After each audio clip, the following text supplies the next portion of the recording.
And we're still gathering. It's 11 o'clock and we're still gathering. Welcome. Good morning, Judson.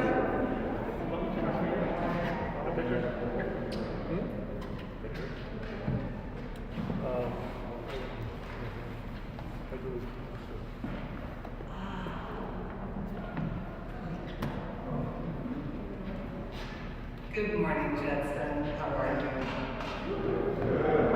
We are so happy to have you. We are happy to welcome everyone back into our beautiful meeting room this morning, and to all of you who are in the room, and to those who are online and on all platforms that allow us to be with you today, wherever you are around the world. Welcome to Hybrid Church at Judson Memorial Church. It's happening across time and space, and we'll go into the multiple dimensions of Afrofuturism, with which we have kicked off Black History Month. But we are live here in person. We are live streaming thanks to our fabulous tech team in the back, and we're on Zoom. Thank you to Reverend Roy Atwood holding it down on cyberspace Zoom. And there are recordings for replay for the life eternal called YouTube. I am the Reverend Julie Johnson Staples. I'm one of the ministers here at Judson Memorial Church. And on behalf of my colleagues, I want to say we are so glad that you are here with us today for this 6th Sunday in Epiphany in Black History Month. We have a vibrant community of faith, and it is our practice to begin worship with sharing of announcements. So, if there are those who have such announcements, I would just remind you of our COVID-19 protocols and ask that speakers line up socially distanced on either side of the room, that you allow one person to come forward to the lectern at a time, and then remain masked while you're walking up. And then when you get to the microphone, you can take off your mask if you'd like. I have. It may be easier to hear, but Zach and Rhiannon have made it such that you'll be able to hear with masks. But if you need to readjust upon completing your announcement, please just put it back on and depart safely. So, please.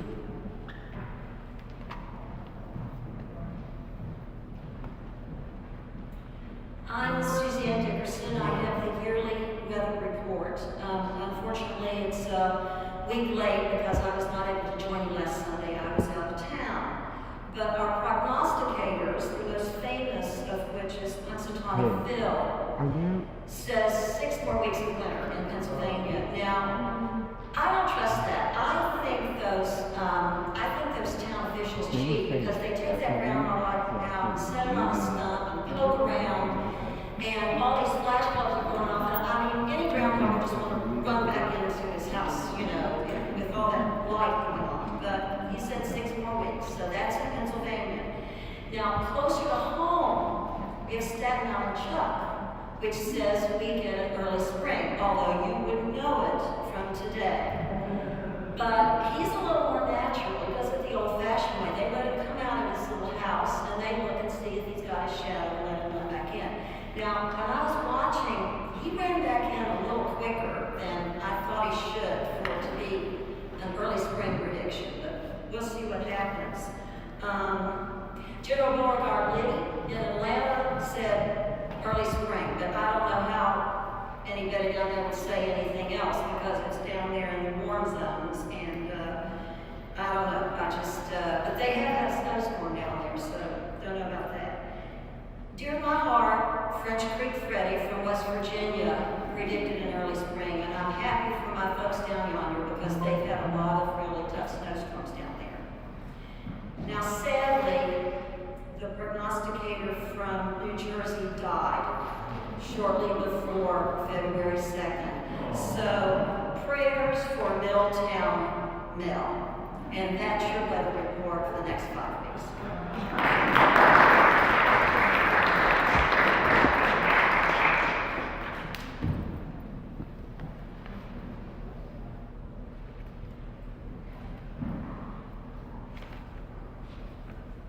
Good morning, folks. Hope all's well. Good to see everybody's faces in real life. via Instagram, via Zoom, and YouTube. So it's like a blessing to be in the space and to feel the warmth of your spirit and your body. I have an announcement. My organization, the Power of Love Project, recently partnered with City Ed Schools. So City Ed Schools is a New York public school. It's like a transfer school, alternative school, where young people who have had challenges in the traditional setting of public school, they are now in this school and they get their diploma and their education via internships and real life experience. So the partnership is where City Ed Schools has designated my nonprofit organization, the Power of Love Project, as a designated internship site. So please give it up for that. And with that, so twice a week, Tuesdays and Thursdays, we're going to be in the Assembly Hall downstairs. I'm teaching the young people the ins and outs of running a grassroots nonprofit organization. So all the things that I'm doing is a one-man team to like curate things like Freedom Summer, like protest relief missions, fundraising, so on and so forth. So as we're putting things together every single week, we're also going to have an open studio sometime in mid-April, I believe. So I'm going to be holding that here as well in the Assembly Hall. So as we get closer to that date, I'd love to have each and every one of you be present for the open studio so the young people can show some of the work they've been working on, as well as progress in regards to Freedom Summer, which we did this past summer. And I just wanted to make sure that I spread this word so my Judson community family can be involved and can be abreast of everything that we're doing. Aside from that, if you're able to donate any funds, any resources, whether it be snacks, food, or just cash to help keep things going, that would be greatly, greatly appreciated. Aside from that, reach out to me and inquire, because we're doing really powerful work. And these are like young people that are against the odds are like showing up in ways that is really dynamic. Where I have students that are introverts, by the end of day one of this internship program, they're already opening up and being more vocal. People that are struggling with time management, I'm now making them my personal assistant and they're responsible for keeping time. So like I'm seeing transformation really fast. And I'd love to, again, to keep you guys involved in the know and to get your support. And that is all. Thank you so much.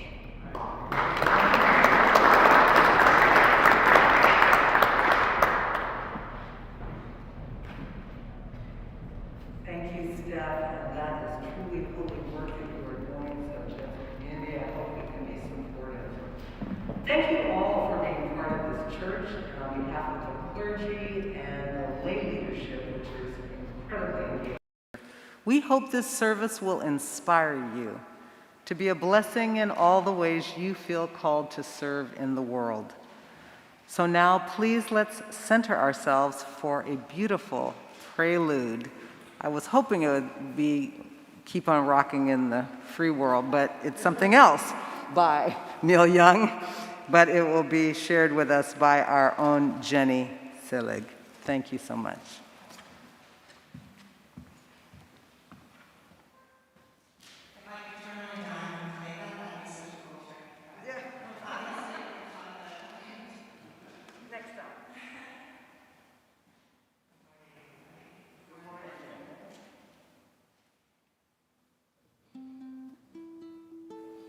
All right.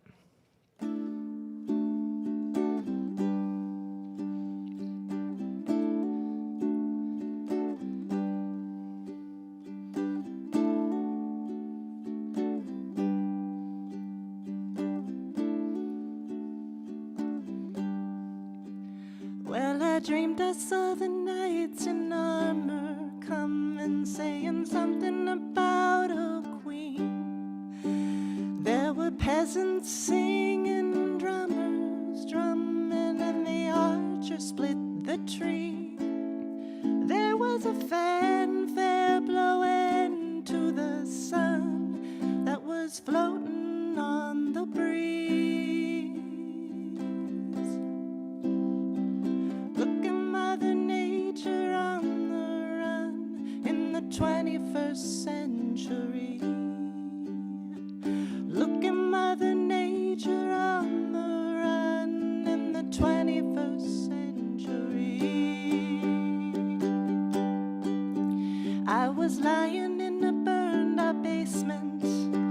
with the full moon in my eyes. I was hoping for a replacement when the sun burst through the sky. There was a band playing in my head, and I felt like getting high. I was thinking about what a friend had said. I was hoping it was a lie. Thinking about what a friend had said. I was hoping it was a lie.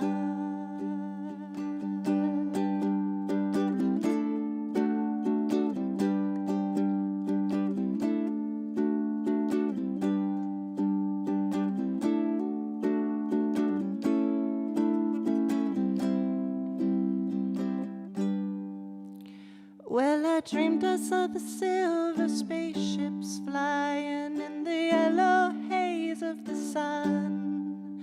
There were children crying and colors flying all around the chosen one.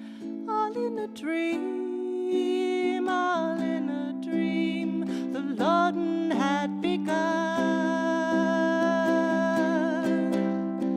Flying Mother's Nature silver seed to a new home in the sun.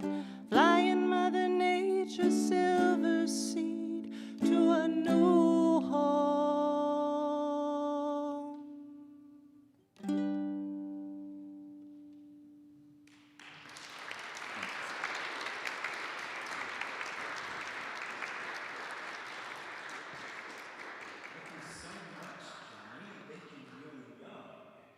Please rise in body or spirit.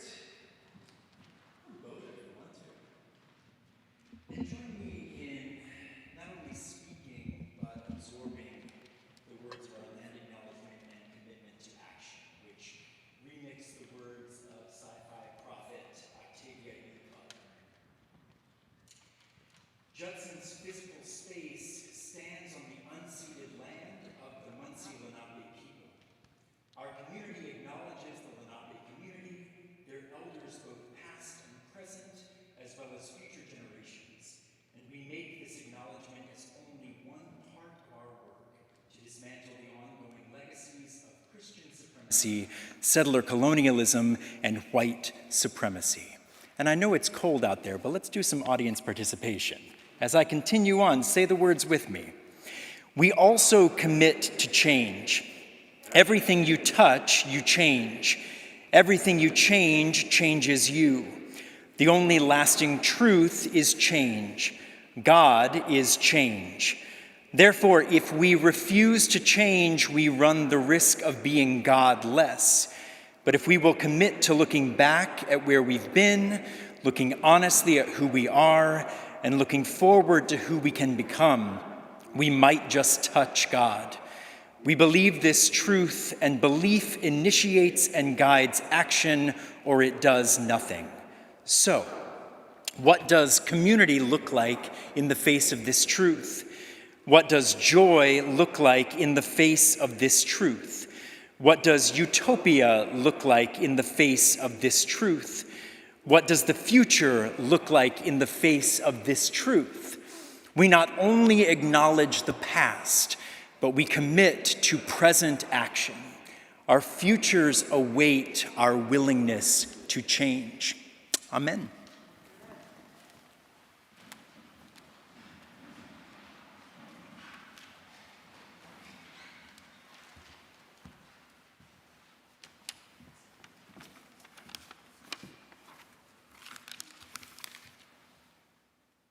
Good morning.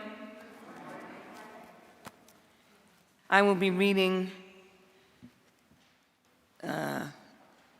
the Call to the Imaginative Realm, Sci-Fi by Tracy K. Smith. And it reads this way. There will be no edges but curves, clean lines pointing only forward. History, with its hard spine and dog-eared corners, will be replaced with nuance, just like the dinosaurs gave way to mounds and mounds of ice. Women will still be women, but the distinction will be empty. Sex, having outlived every threat, will gratify only the mind, which is where it will exist. For kicks, we'll dance for ourselves before mirrors studded with golden bulbs. The oldest among us will recognize that glow, but the word son will have been reassigned to a standard uranium neutralizing device found in households and nursing homes. And yes, we'll live to be much older thanks to popular consensus. Weightless, unhinged, eons from even our own moon will drift in the haze of space, which will be, once and for all, scrutable and safe. Tracy K. Smith, Sci-Fi, from Life on Mars. If you're able to, you can stand if you would like and are able, and join us in our opening song, Leaning on the Everlasting Arms.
Hi, everyone.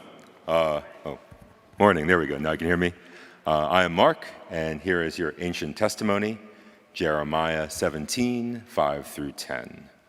Thus says the Lord, cursed are those who trust in mere mortals and make their flesh their strength, whose hearts turn away from the Lord. They shall be like a scrub in the desert, and they shall not see when relief comes. They shall live in the parched places of the wilderness in an uninhabited salt land. Blessed are those who trust in the Lord, whose trust is the Lord. They shall be like a tree planted by water, sending out its roots by the stream. It shall not fear when heat comes, and its leaves shall stay green. In a year of drought, it is not anxious, and it does not cease to bear fruit. The heart is devious above all else. It is perverse. Who can understand it? I, the Lord, test the mind and search the heart, to give all according to their ways, according to the fruits of their doings. Thank you.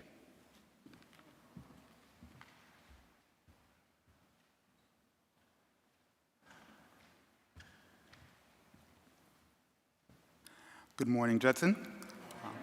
I'm Lance, for those who don't know. I'll be reading the Modern Testimony, which is an excerpt from Afrofuturism, an interview with Yatasha L. Womack by Uchenna Ede on cantakepage.com.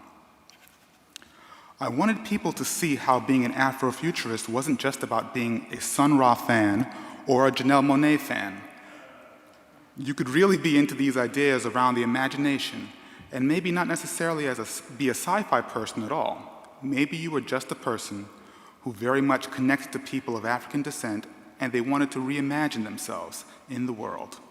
With that, I wanted to show that other people, like a Martin Luther King with him being a Star Trek fan, or looking at W.E.B. Du Bois and how he wrote science fiction, and pointing to other 19th century, early 20th century writers and advocates who were Black in the US and who looked to Afrofuturism, helping to see how you can recontextualize our history through this idea of the imagination. I thought that was really important, to look at the people not only as visionaries, but how this visionary aspect and this resilience helped transform culture. In one way, I think Afrofuturism helps connect us to these histories that aren't discussed or aren't really spoken of as much. I think that a lot of the works that people are creating is in part a process to connect to some of what appears to be lost history, or maybe not lost history, but not recorded or popularized in traditional media. I think Afrofuturism is a big product in doing so. I think it's a way of claiming the value of maybe non-linear perspectives and looking at the world. I think that it's a way of giving light to a lot of work and this intersection of ideas that sometimes in Western thought traditionally haven't always intersected. In that way, I think it very much ties to the histories of Black peoples.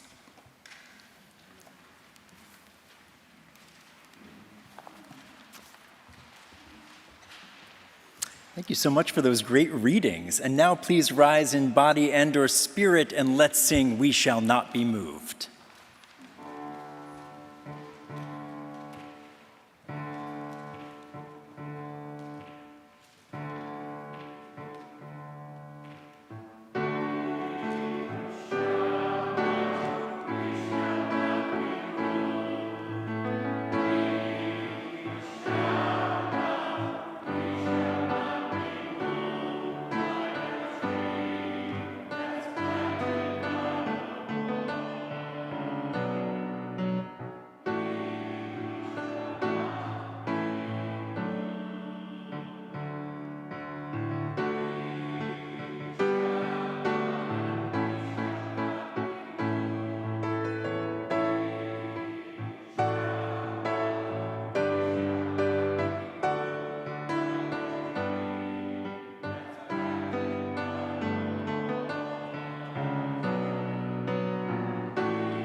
Please be seated.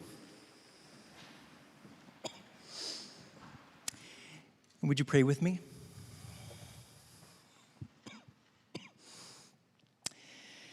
May I say what I need to say, and may you hear what you need to hear. Amen. So if you haven't already made the connection between the classic song that we just sang and today's ancient testimony that was so dramatically read by Mark, let me make it perfectly plain. This well-known spiritual, with its evocative image of a tree firmly planted by the water and refusing to be moved, finds its roots in the words of the Hebrew prophet Jeremiah. It's one of those songs that has now been sung in so many settings and in so many versions and supporting so many causes that it probably feels as commonplace as water to many of us. But today, I want to dig deep and examine the radical roots that nourish and sustain this human being as tree image.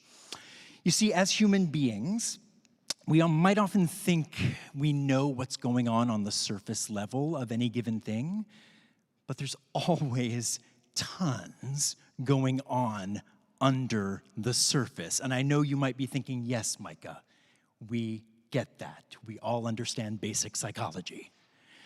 And yes, this might be a truism that we all intellectually understand, but today, I don't just want us to intellectually understand it. I want us to feel this truth deeply in our bodies. There's so much more richness happening underground than what can immediately be seen growing among the whitewashed branches of history. So I want to start off with a question for you. Are you standing firm where you need to stand firm? And are you being moved where you need to be moved? And happy continuing Black History Month. I'm going to repeat that question for you just so you have it. Are you standing firm where you need to stand firm? And are you being moved? Are you allowing yourself to be moved where you need to be moved? I was so inspired by last week's service in which Reverend Julie explored Black history through an Afrofuturist lens that I decided to shoot for the stars this morning and continue in the same vein. So just think of this as the overly enthusiastic chapter 2 to Reverend Julie's awesome chapter 1. But don't worry. Even if you weren't with us last week, or if you're just not a sci-fi fan, you'll still be able to find your way into this outer and inner space exploration, I promise.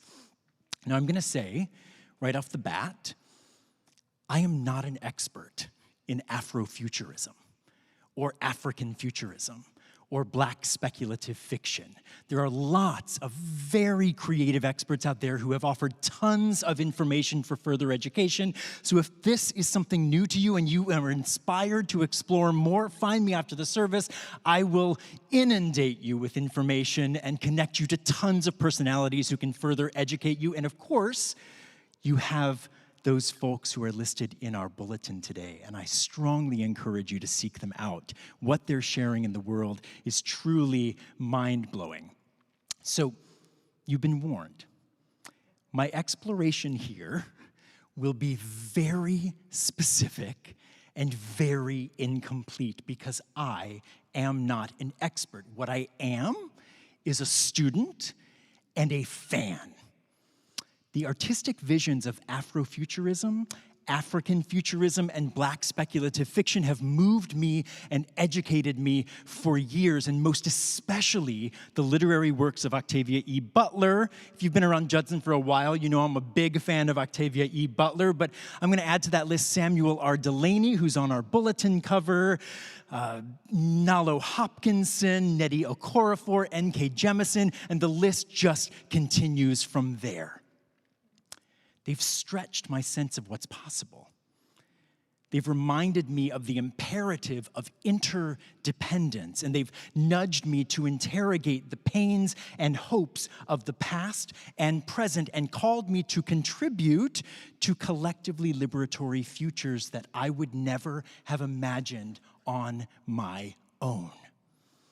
And I'm so grateful that Reverend Julie laid that groundwork last week so that we can continue to launch into the future this morning, because there's so much more for us to learn. There's so much more for us to absorb, and there's so much more for us to commit to putting into action. The promises conjured by Afrofuturism aren't just limited to written science fiction, fantasy, and speculative fiction. And Afrofuturism is not only a creative movement that includes music and visual and performance art. Afrofuturism is an imaginative lens. It's a way of reading. It is a tool for all of us. It's a way of seeing, of hearing, of exegeting everything in front of you as if it were a speculative text, and then using that to participate better in the world. And its powerful take on continuing Black history has takeaways to edify us all. But before this spaceship shoots too far, because you know I have a habit of getting a little excited, we need to spend a little time with the prophet Jeremiah. I'm sorry. I know, I get a little worried too when we have to spend time with Jeremiah. Jeremiah does not mince words. Jeremiah has earned his title as the weeping prophet. Today's ancient testimony is totally on brand for Jeremiah. It might feel incredibly punishing and difficult to hear, and I have a feeling that Jeremiah would be fine with us finding it punishing and difficult to hear. But let's center this screed in a bit of context. Plain and simple, Jeremiah's offered these words to a truly traumatized people. And this wasn't just trauma from the past, where slavery and displacement were part of their daily reality. This was continuing trauma in the present, where they were in the midst of a collective crisis, where they were in the midst of individual and shared suffering, in the midst of targeted horrors that were actively affecting all of them and needed to be named, contextualized, addressed, and answered. And we could look at Jeremiah's fulminations and say that he is predicting some far-off future doomsday. But the fact is that when Jeremiah was hollering this harangue, a version of doomsday had already descended. It had already arrived, and it was actively eating his audience alive. So Jeremiah's diatribes are so desperate because he sees his people in the midst of desperation. So Jeremiah, with these words, and with all of his words, was not just ranting and raging. He was effectively using a creative rhetorical tool. He was a performance artist. He was doing something that some have started to call prophetic imagination. And in the words of Walter Brueggemann, the task of prophetic imagination is, quote, to nurture, nourish, and evoke a consciousness and perception alternative to the consciousness and perception of the dominant culture around us. So I'm just going to paraphrase that a little bit.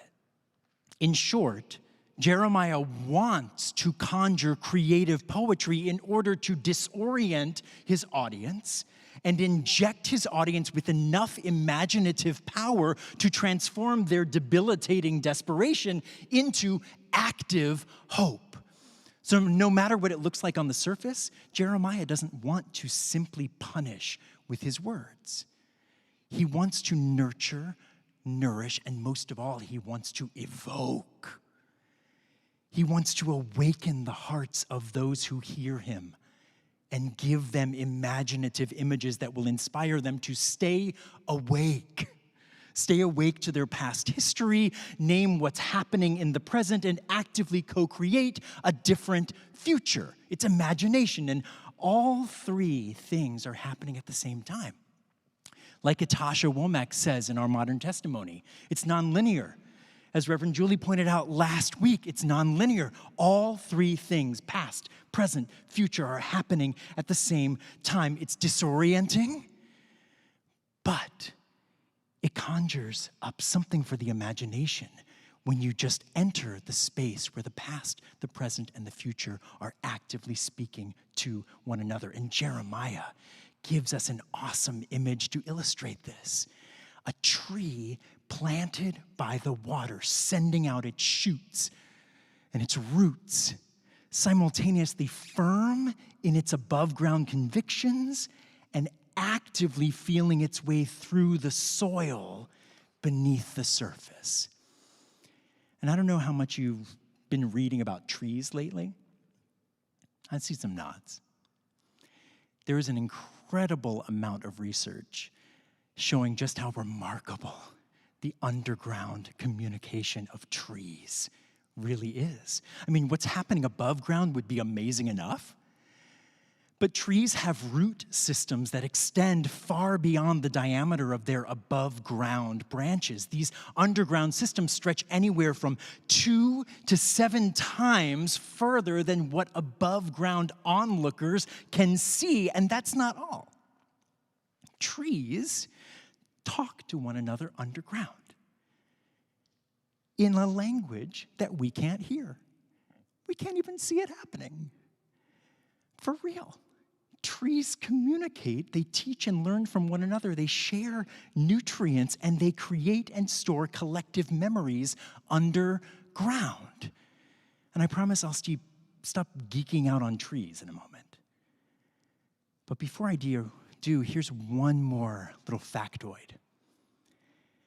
Certain species of fungi form a symbiotic relationship with these tree roots and create what scientists call mycorrhizal networks, shared highways that connect to these root systems and expand the possibilities, nurturing, nourishing, and evoking expanded communication between different trees. There are literally magic mushrooms.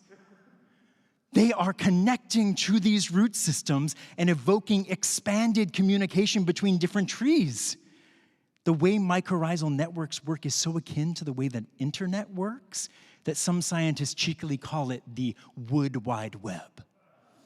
Now, in addition to not being an expert on Afrofuturism, I am also not an expert on trees, fungi, or mycorrhizal networks, so I'm going to stop there.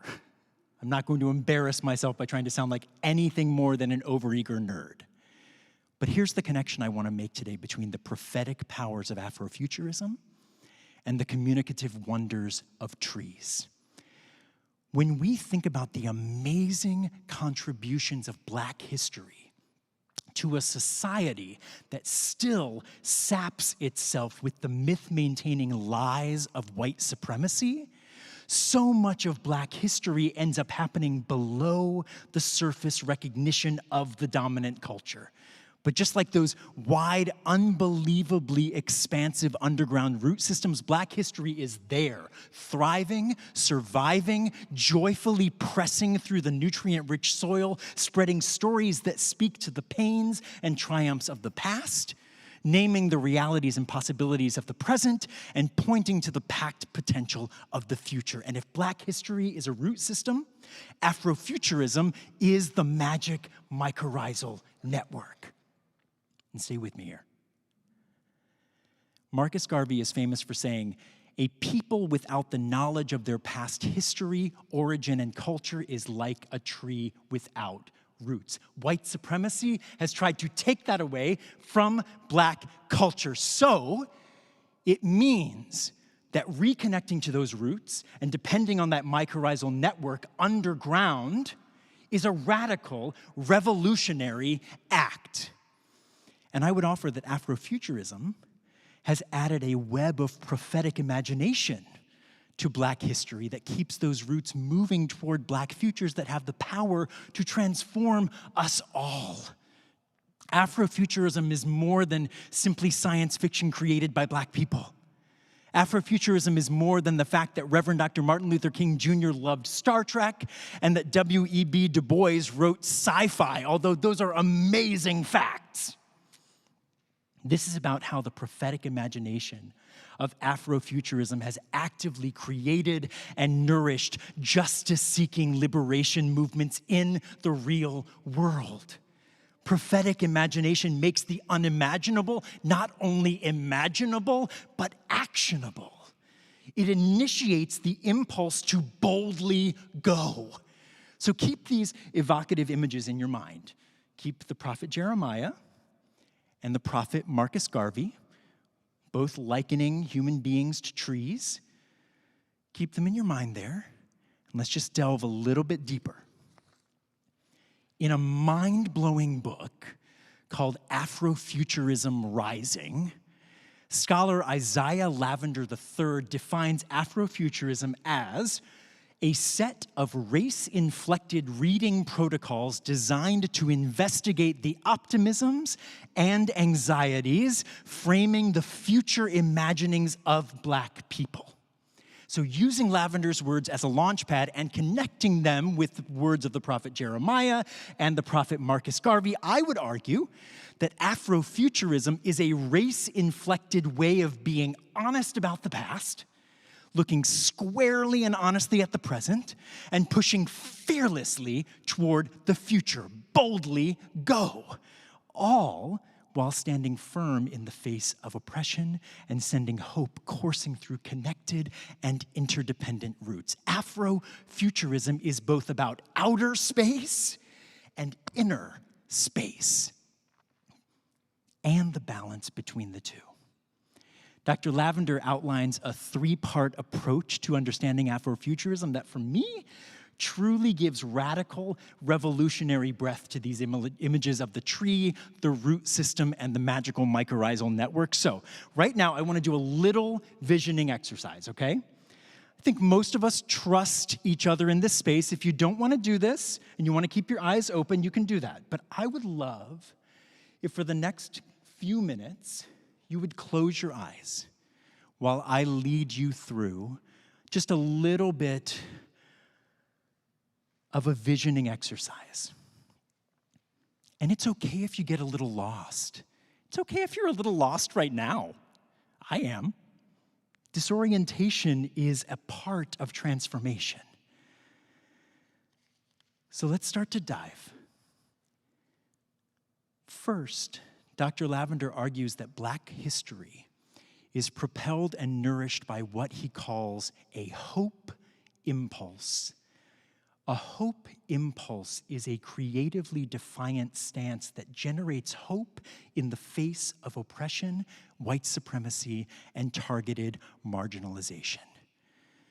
So with your eyes closed, imagine this hope impulse as a tree that's planted firmly by the water, refusing to be moved, modeling fierce Black hope above ground, no matter what lying winds of empire and white supremacy try to knock it down. This hope impulse stands firm because Black people know better than to let their futures be decided and demolished by an invented racist reality that has thrived on the devouring of their hope. And this hope impulse, quite literally, keeps Black people alive. Move a little deeper. Move under the surface into the soil. Second, Dr. Lavender argues that this hope impulse is generated by a power of what he calls a connected Black consciousness, or a Black network consciousness, which is a linked history and mode of communication that connects Black people through centuries of shared stories that might be ignored by the dominant culture, but which are also passed down through a communal web. This shared consciousness refuses to be lost to time and space, refuses to be drowned out by violence. It actively co-creates, nourishes, and sustains the hope impulse that Black people must embody in order to thrive in racist systems that still actively dehumanize their bodies and stories. So imagine this connected Black consciousness as the underground root system, connecting to the bottom of that tree, not visible to the dominant myopic eye, but stretching far and wide, holding and sharing hopeful history, balancing the pains and triumphs, keeping the creativity and community not only alive, but connected and contextualized so that individual Black lives and stories continually pour into, nourish, and nurture a collective story of Black liberation. Now stay with those roots and imagine the magic mushrooms around those roots. Here's where we're going to get a little bit spacey. Dr. Lavender argues that Afrofuturism, not only as a genre, but as a lens, as a way of seeing, absorbing, internalizing, and transforming history, creates what he calls a trans-historical feedback loop. This harkens back to Reverend Julie's sermon from last week, which she called "The Future is Now." And basically, the power of the trans-historical feedback loop proves that the past, the present, and the future are always happening at the same time. That you can't meaningfully examine any of them without recognizing all of them. And the dominant, whitewashed feedback loop that most often fills our world and drowns out all the other voices are amplified through the lens of oppression and power hoarding. But those who view the past, the present, and the future through an Afrofuturist lens actively co-create new feedback loops that stretch beyond the boundaries of those dominant, whitewashed narratives. And then they overload the dominant system with so many original, even unimaginable ideas, so much innovative thinking, so much prophetic possibility that a radical revolution completely rewires and replaces the dominant whitewash narratives with something wholly new, dismantling the dominant feedback loops that loudly prey on the marginalized and unlocking a portal to another realm, one where Black people are truly liberated, not by ignoring the pain of the past and present, but by confronting it and co-creating a new feedback loop that stretches across space and time. And it tells a better, truer, more hopeful, and liberating story. And imagine this trans-historical feedback loop as the mycorrhizal network surrounding those roots of connected Black consciousness. Imagine it as that nourishing, nearly intangible stuff that can't always be simply named, but which keeps the Black individual and collective imagination moving toward future liberation, always in communication with the past and the present, and conjuring vibrant visions that the dominant whitewash narrative could never imagine. So if you have your eyes closed, open them up, but keep that in front of you. To sum up this trinity,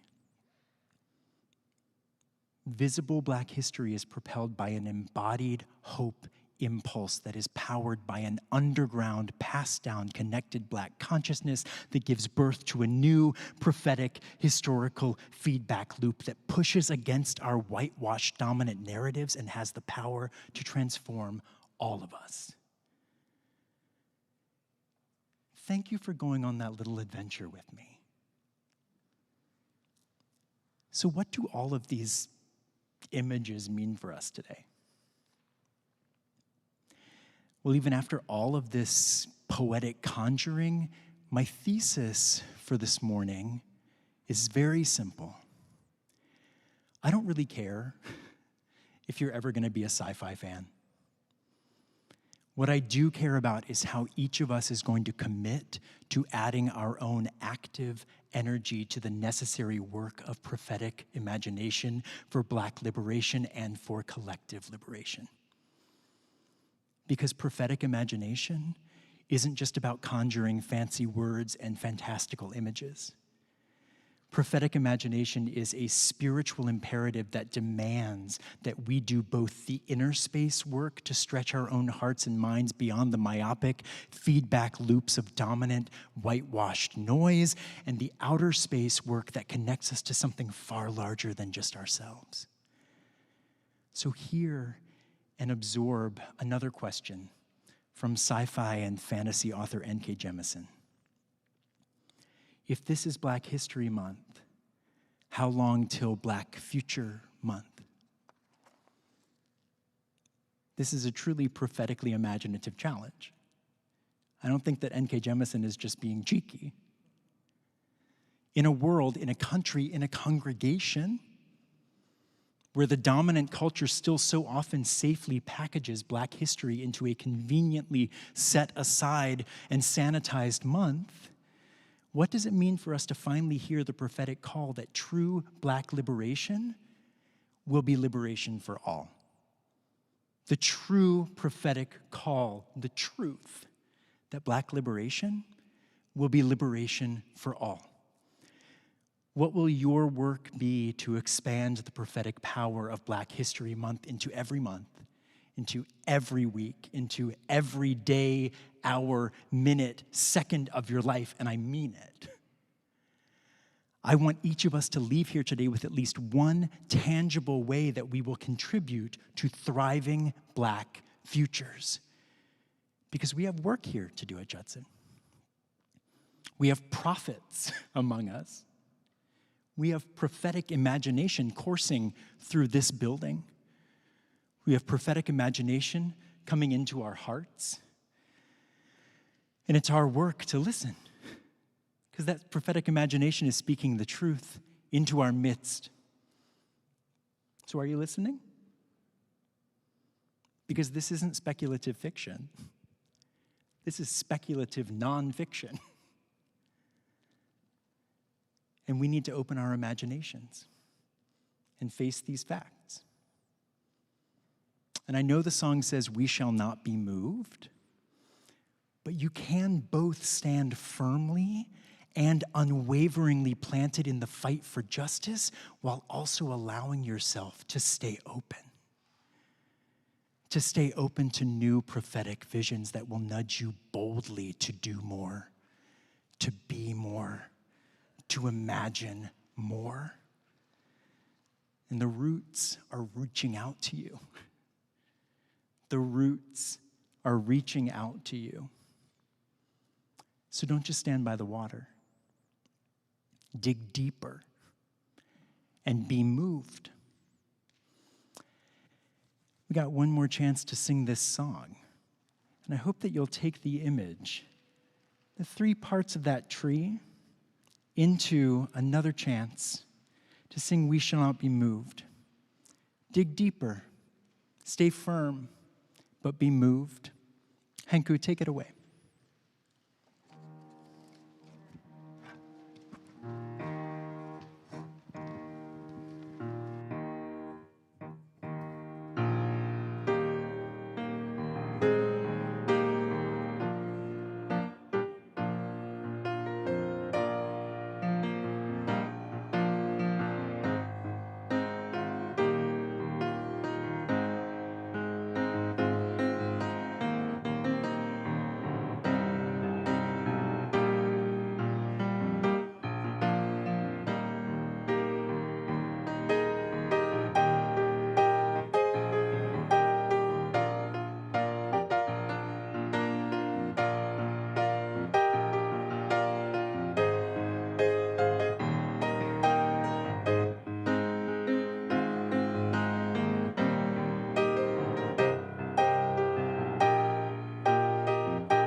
Micah, thank you for that fabulous sermon.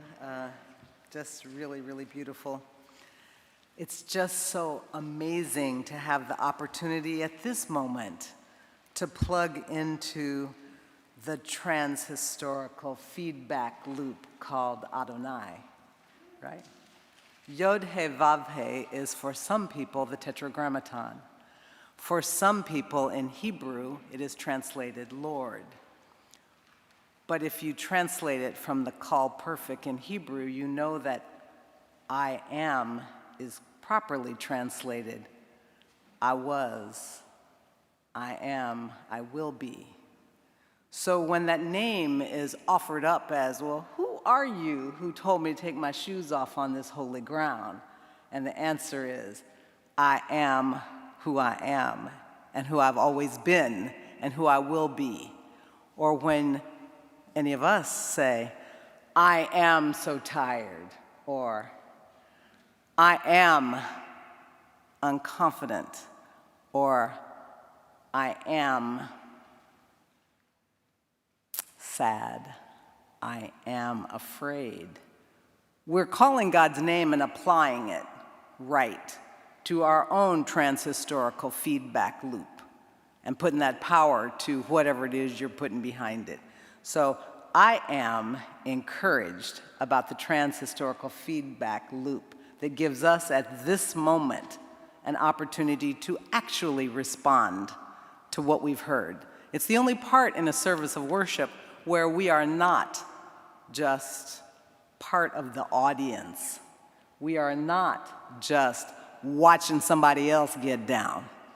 It's when we are doing something to say back to that I am in, I am committed, I am willing to be part of the vision that is Judson Memorial Church, and I am so willing to be part of it, I'm willing to put my money where my mouth is. So I invite everybody who I know has in this room already pledged and is just gonna let the basket pass. But for those who are using Venmo, please do Venmo at Judson Memorial Church. For those who are hip and able, please text us, Judson, to 44321 or visit judson.org/give, because this is your moment to tie into a trans-historical feedback loop that has a bright future for this church. So if you want to be part of that bright future, I invite the ushers to come forward with their basket and Steph Reed to come forward and let us understand and know that love will find a way.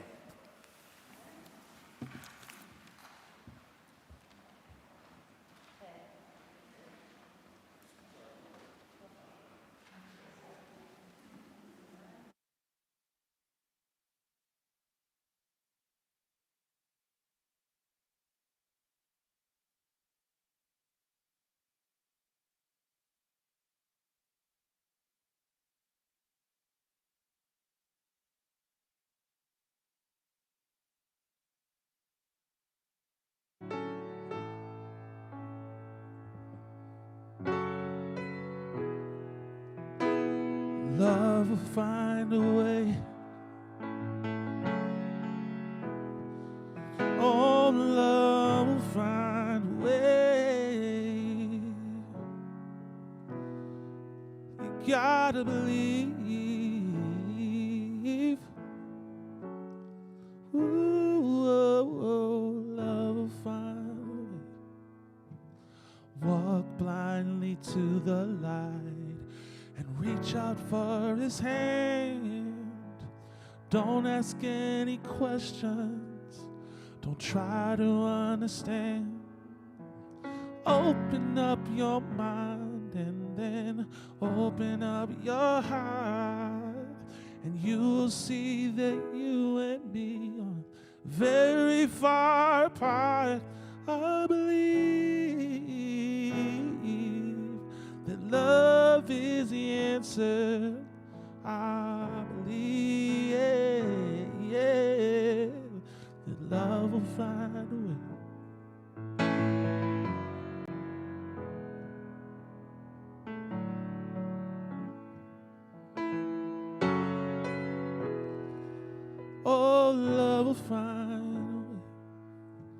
Violence is spread worldwide, and there's families on the street.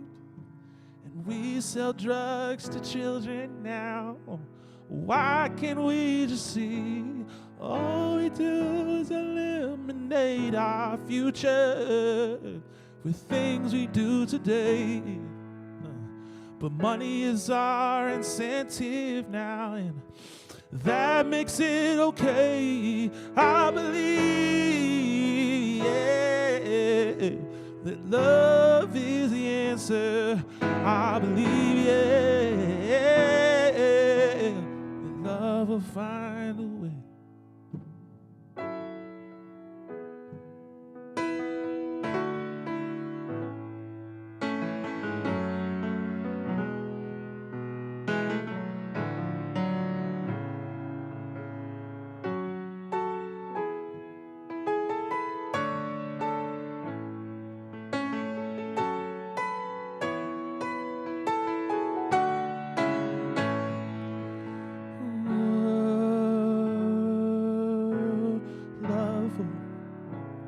Find a way.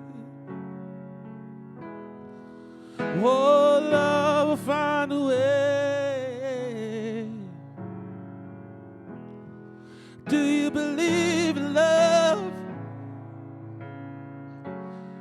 Somebody, anybody, do you believe in love?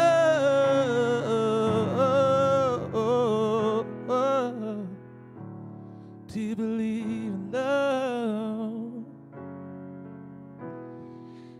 It will take us to the future. It's a bridge to everything.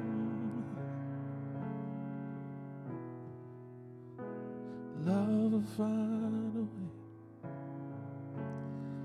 Oh, love will find a way. Can y'all sing Love Will Find a Way? Oh, love will find a way. Again. Oh, do you believe in love? Can we do it one more time? Yeah. Can we keep going, going, going, going? Oh, yeah. Can we do it one more time? Yeah. Love will find a way. And I believe in love.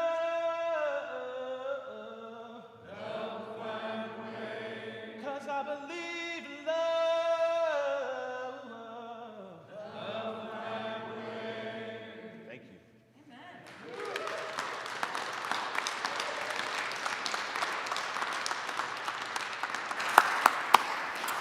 Thank you so much, Steph. And would you all please rise in body and or spirit? And as we prepare to sing one more time, dig deep, be moved, nourish that trans-historical feedback loop and change it in all the ways that we are learning we can. This service might be ending, but our service in the world continues. Don't let anybody turn you around. Let's sing together. Amen.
right. It's time for celebrations and concerns. If you have some, we say goodbye to our folks on Zoom, Reverend Roy, CMTJ. I know y'all are going to do your own thing now, as we will here. So if you have celebrations or concerns, you can line up.